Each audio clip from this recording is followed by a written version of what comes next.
Hello বন্ধুরা, কে কেমন আছো? আমি তো বেশ ভালো আছি। আমাকে নিশ্চয়ই চিন্তা থাকতে শিবানী চ্যাটার্জি বলছি। শুভ দুপুর। আমি আজকে রান্নার মেনু করছি কুমড়ো, পুঁই শাক।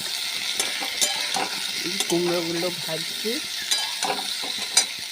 আমার ভাজা হয়ে গেছে। এবার আমি পুঁই শাকগুলো দিয়ে দেবো।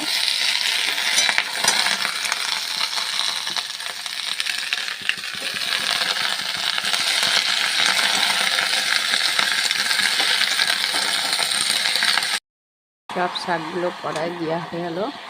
এবার আমি নাড়তে থাকবো।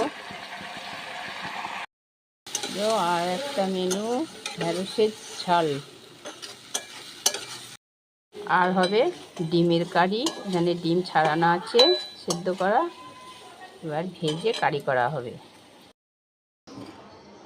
দেখো, এখানে আছে ভাত,